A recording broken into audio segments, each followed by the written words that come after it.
नमस्कार. आज आपण श्रीपाद श्रीवल्लभ चरित्रामृत अध्याय 4चे श्रवण करणार आहोत.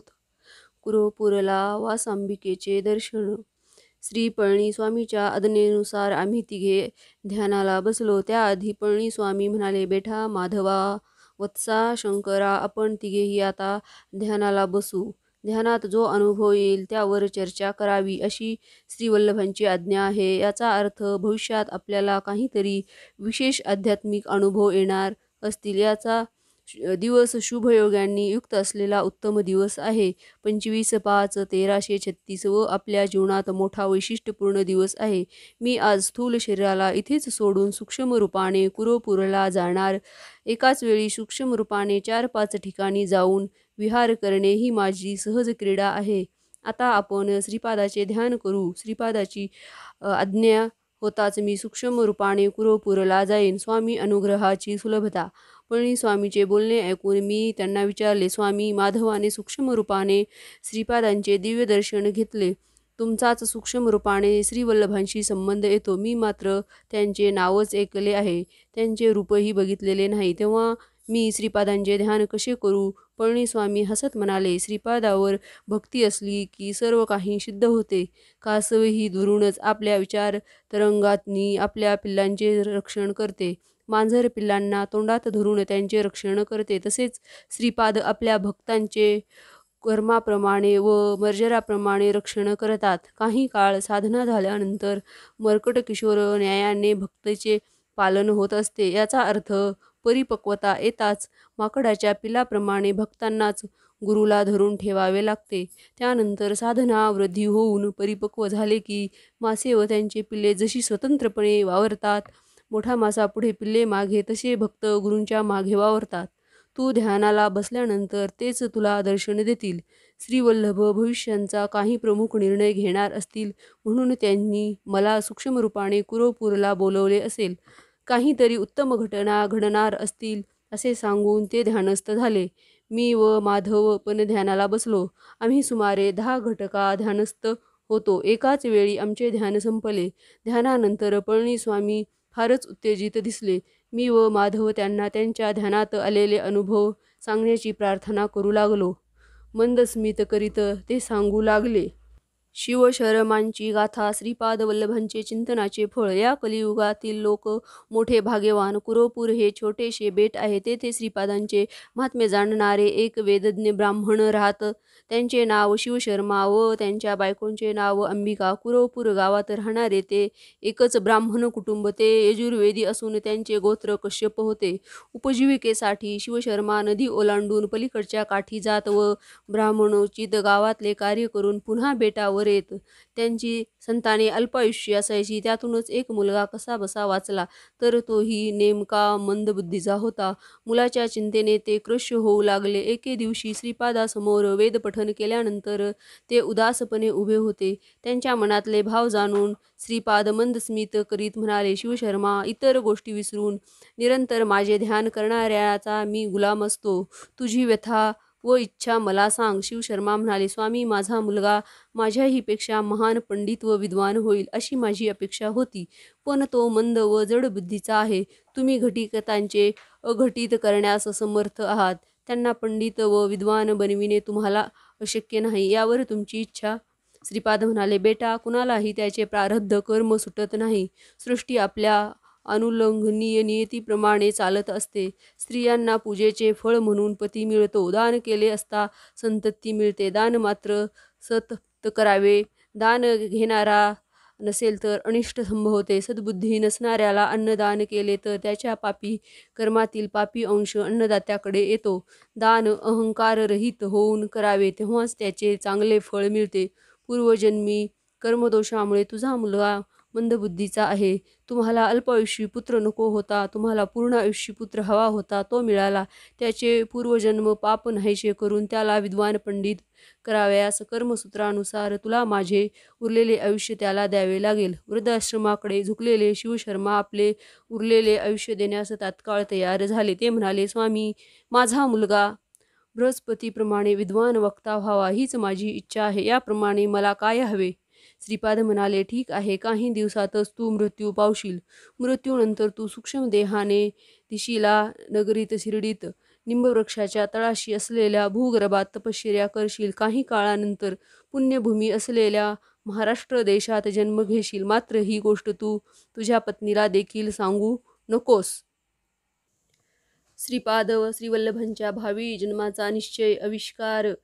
थोड्याच दिवसात शिवशर्मा वारले. अंबिका मुलाला घेऊन भिक्षा मागत जगू लागली. आजूबाजूचे लोक अवहेलना करीत ते सहन होऊन तो ब्राह्मणपुत्र आत्महत्या करण्यास नदीकडे धावत निघाला. ते असहाय्य होऊन त्याची आई अंबिका बाळ असे नको करू म्हणत त्याच्या मागे धावत होती. नशीब बलवत्तर म्हणून श्रीपाद रस्त्यावर भेटले. त्यांनी त्या मुलाला आत्महत्येपासून परावृत्त केले. अपार करुणेने त्यांच्यावर दृष्टिपात करताच तो मुलगा क्षणभरात महान पंडित झाला. अंबिकेला त्याचे आपले शेष जीवन शिवपूजेत घालवायला सांगितले. पुढच्या जन्मी श्रीपादासारखा मुलगा तिच्या पोटी जन्म येईल असा तिला वर दिला. अखेर तर ती लोकात त्यांच्या समान कुणीच नसल्यामुळे स्वतःच्या पोटी जन्म घेण्याचा त्यांनी निर्णय घेतला. वसवी अवतरण व चरित्र. माझ्या सुयोगाने मी श्रीपादासोबत कृष्णा नदीत स्नानाला गेलो. स्नान झाल्यावर श्रीपादांनी आत्मशक्तीने योग अग्नी प्रज्वलित केला. त्या योग अग्नीतून अद्भुत अग्निवर्चस्व कन्या अंबिका अवतरली. मी अनेक दिवसापासून श्रीपाद सहोदरी श्री वासवी कन्या अंबिकाचे दर्शन घेण्याचा प्रयत्न ध्यानात करत होतो, पण तसे झाले नव्हते. आज प्रत्यक्ष प्रकट झाल्यावर मी अंबिकेला साष्टांग प्रणिपात केला. मंदस्मित करणारे श्रीपाद अतिप्रसन्न जाणवले. श्री वासवी माता साक्षात श्रीपादासारखी हुबेहूब दिसली. दोघांना बघणाऱ्यांना ते जुळे आहेत असा भास होतो असा. श्रीकुरोपूर महाक्षेत्र, श्रीपाद, वासवी माता व माझ्याशिवाय कोणी नव्हते. श्रीपादांच्या योगलीला अनंत आहेत. दिशीला नगरी कुठे असेल? जीवशिवर्मा केवळ सूक्ष्म देहाने तपश्चर्यात राहणे कसे साध्य आहे असा मी विचार करीत होतो. श्री वल्लभ अचानक म्हणाले, योगशक्ती अनंत आहे. दत्तप्रभूचे योगमार्ग बहुचित्र विचित्र नित्य नूतन अपूर्व औचित्य आहे. कलियुगातील मानव धन्य. केवळ स्मरण केल्याने दत्तप्रभूंची अनुग्रह प्राप्ती.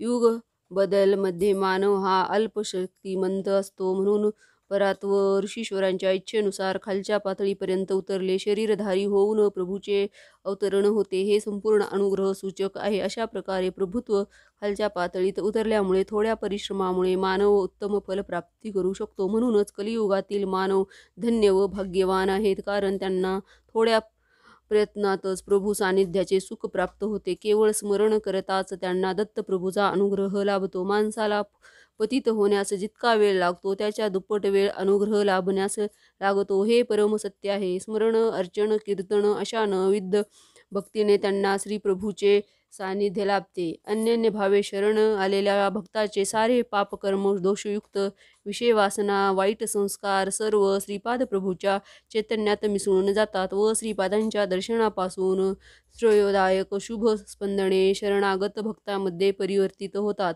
श्रीचरणाच्या चैतन्यात समाविष्ट झालेले पाप समुदाय ते पवित्र नदीत स्नान करून किंवा आपल्या योग अग्नीत जळून भस्म करतात. त्यासाठी स्वतः तप करून त्यांचे फळ शरणागतांना देणाऱ्या अशा प्रकारे कर्मसूत्राचे अतिक्रमण न होऊ देता भक्ताचे रक्षण करतात.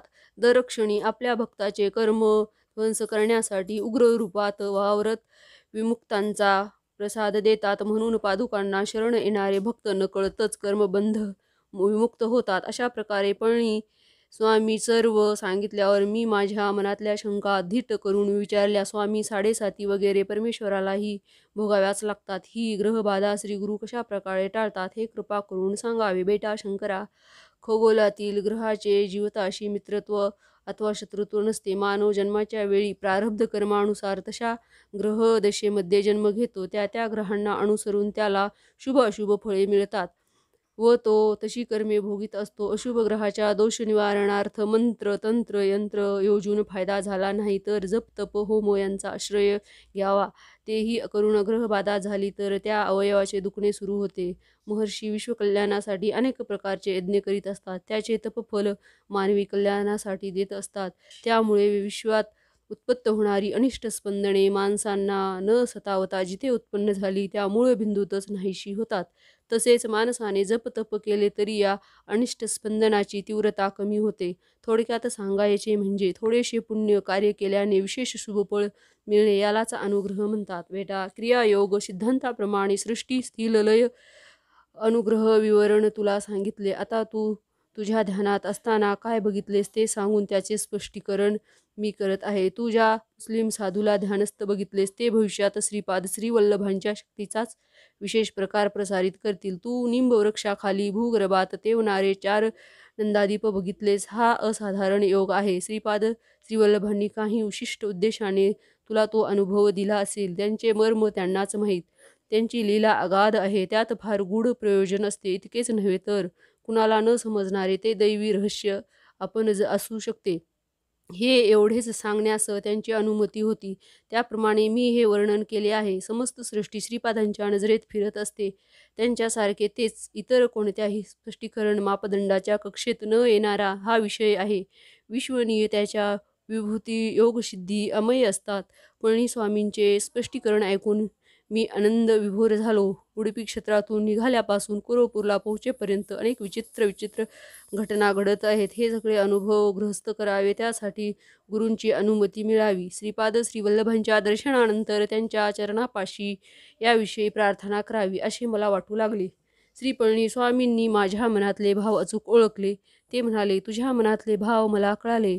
भविष्यात भक्तजनाच्या हितार्थ त्यांचे चरित्र लिहावे असे श्रीपाद श्रीवल्लभांच्या मामाचे वंशज व वासुदेवांचे संभाषण माधव सांगू लागला. महात्मा, मी ध्यानात कौपीनधारी ब्राह्मण संन्याशाला बघितले. ते अग्नीची व सूर्याची आराधना करीत होते. ते एक वेदशास्त्री पंडित बोलत होते. तुम्ही आता मला दिलेले श्रीफळ मी एक मुस्लिम फकीराला देऊ इच्छितो. तो मुस्लिम फकीर माझ्यापेक्षा उच्च स्थितीत आहे. ते माझ्या भाव समान आहेत. ते त्रिकालवेदी आहेत. तुमच्या जवळचे श्रीपाद श्रीवल्लभ चरित्र अमृत ताम्रपत्र ग्रंथ मी घेतो. माझे अग्रज मनाच्या मुस्लिम फकीरापाशी घेऊन जातो. त्याचे आशीर्वाद घेतो. यातले अर्थ यथार्थ आहेत का?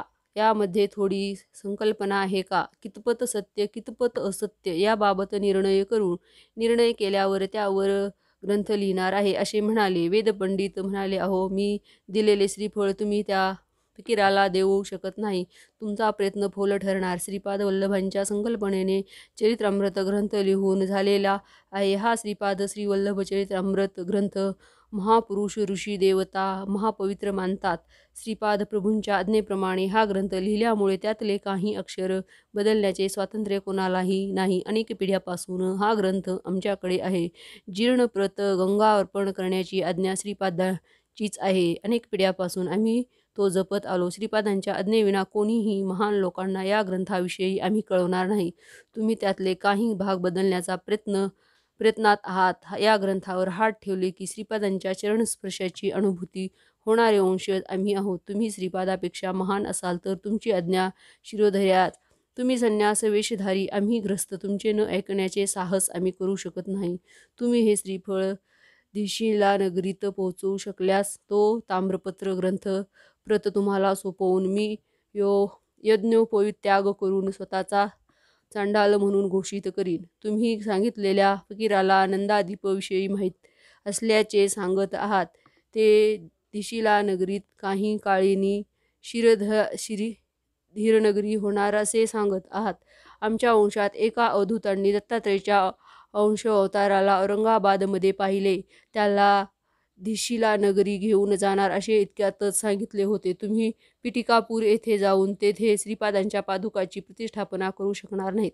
पिटिकापूर येथील अनेक लोक कलह, शुष्कवाद, प्रतिवाद व वेळ घालवणारे आहेत. तेथे आध्यात्मिक तप्त जीव नाहीत. आमच्या पूर्वजाकडे तुम्ही पादुका प्रतिष्ठापना करू शकाल तर आनंदच होईल, पण त्यास श्रीपादांची कृपा हवी. श्रीवल्लभांच्या संकल्पनाविना झाडाचे पान देखील हलणार नाही. आमच्या वंशजांना मानवी कीर्ती प्रतिष्ठा मानसन्मान नको. श्रीवल्लभ आमच्या घरी लहान मुलांच्या रूपात अदृश्य रूपात वावरतात हा आमचा विश्वास आहे. स्वामी, हेच मी ध्यानात पाहिले. अवधूतांनी त्या यजमानाशी संपर्क साधून श्रीपाद श्रीवल्लभ जन्मस्थानी श्रीपादुका प्रतिष्ठापनेचा संकल्प केला व चांदीच्या पादुकाची विधिवत प्रतिष्ठापनेने प्रतिष्ठा केली. मध्यरात्री एका चोराने त्या पादुका स्थानी प्रवेश केला. त्यावेळी घरमालक चोराला म्हणाला, "अरे श्रीपाद श्रीवल्लभ अवतारावर माझा विश्वास नाही, या अवधूत स्वामीवर पण विश्वास नाही. तू या पादुका घेऊन जा व विकून आलेल्या रकमेत अर्धे मला दे." ते चोराला पटले व त्याने पादुकांची चोरी केली. दुसऱ्या दिवशी पादुका दिसेनात, तेव्हा अवधूत खिन्न झाले. अवधूतांनी दुसऱ्या पादुका तयार करून त्याची प्रतिष्ठापना केली. पादुकांची पूजा अर्चा त्यांनी मोठ्या प्रमाणात केली व रात्री अवधूतांनी त्या पादुकाजवळ बसून दत्तात्रेयाचे पठण सुरू केले. त्यावेळेस त्या पादुका हवेत उडून अवधूतांच्या डोक्यावर प्रहार करू लागल्या व तदनंतर त्या गुप्त झाल्या व त्यावेळेस श्रीचरणाची वाणी ऐकू आली. श्रीपाद श्रीवल्लभ म्हणत होते, "मी स्वतः गुप्त होऊन राहू शकतो, तर पादुका गुप्त ठेवू शकत नाही का? तुम्ही पाठविलेले श्रीफळ दिशीला नगरीस पोचले तर माझ्या मामाची शपथ खरी करावी लागेल. हे सर्व माझ्या इच्छेविरुद्ध होत आहे. त्यामुळे ते श्रीफळ वाटेतच खाल्ले गेले. त्यामुळे श्रीपाद श्रीवल्लभ चरित्रामृत तुला देण्याचे कारणच नाही. तू मला कोण समजलास, भोगी की योगी? मला सर्व सारखेच आहेत. मी चांभार आहे, कातडे काढून चपला शिवतो, हीच माझी वृत्ती. तुझ्यासारख्या अहंकार्या चामड्याची चप्पल शिवली तर काही चुकणार नाही." अशी गर्जना ऐकू आली. अवधूत घाबरून थरथरू लागला. दुसरे दिवशी याच अवधूतांना सन्मान करणारे सर्व पिटिकापूरवासी त्या अवधूताला खोटा संन्यासी, पादुका चोर असे म्हणू लागले. अवधूताच्या उपस्थितीतच पादुका कशा अंतर्धान पावल्या असे प्रश्न विचारू लागले. यामुळे ते अवधूत अपमानित होऊन पिटिकापुरातून निघून गेले.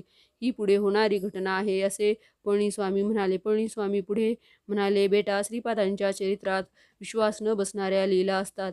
त्यांच्या चरित्रावर शंका कुशंका व्यक्त केली तर ब्रह्मराक्षस जन्मप्राप्ती होते." चरित्रामृतावरील शंकेमुळे अवधूतांची खरी बोली सुद्धा पिटिकापुरात शंकास्पद ठरली. माधव म्हणाला, "स्वामी, मी सूक्ष्म देहांनी पिटिकापूर येथे गेल्याविषयी सांगू का?" त्यावर पळणीस्वामींनी होकार दिला. "मी सूक्ष्म देहांनी पिटिकापुरात एका घरी पोचलो. एका स्थानी माझ्या समस्त शक्ती अदृश्य रूपातल्या 2 दिव्य पादुका आकर्षित करीत असलेले जाणवले. त्या पलीकडे मला काही कळेना. श्रीपाद श्रीवल्लभ जन्मस्थानी श्रीच्या पादुका, श्रीपाद दत्तात्रेय, नरसिंह, सरस्वती मूर्ती स्थापना." श्री पळणीस्वामी म्हणाले, "बेटा माधवा, तू दर्शन घेतलेले श्रीपाद श्रीवल्लभांच्या आजोबांचे घर, जे त्यांनी जन्मस्थान आहे, त्या मला मातुल ग्रहात तू पाहिलेल्या पादुका प्रतिष्ठापित होतील. माझ्या सुवर्ण पादुका फक्त तुझ्या धर्मबद्ध कार्यक्रमाप्रमाणेच प्रतिष्ठित होतील. तू बसलेल्या व ध्यान केलेल्या ठिकाणी परमेश्वराची 10व्या 11व्या अवस्थेतील श्रीपाद श्रीवल्लभ शक्तिस्वरूप व 12व्या अवस्थेतील श्री दत्तात्रेय शक्तिस्वरूप मूर्ती दिसतील. त्यानंतर त्या क्षेत्र बऱ्याच लीला घडणार आहेत." एवढे बोलून पळणीस्वामी थोडा वेळ मौन राहिले. नंतर त्यांनी गुहेजवळ गाडलेल्या 18 वर्षाच्या नवयुवकाचे शव बाहेर काढायला सांगितले. शव बाहेर काढल्यानंतर ते प्रणवोच्चार करू लागले. इतक्यात श्रीपादशरणं प्रपद्ये असा घोष करीत व्याघ्रेश्वर शर्मा व्याघ्ररूपातच तेथे आले. श्री पळणीस्वामींनी त्या नवयुवकाच्या शरीरात प्रवेश केला. पळणीस्वामींचे वृद्ध जीर्ण शरीर नदीत विसर्जित करण्यासाठी व्याघ्रेश्वर घेऊन गेला. नवीन शरीरात प्रवेश झालेले पळणीस्वामी म्हणाले, "आता तुम्ही दोघेही इथून निघून जा. बेटा माधवा, तू तुझ्या विचित्रपूरला जा.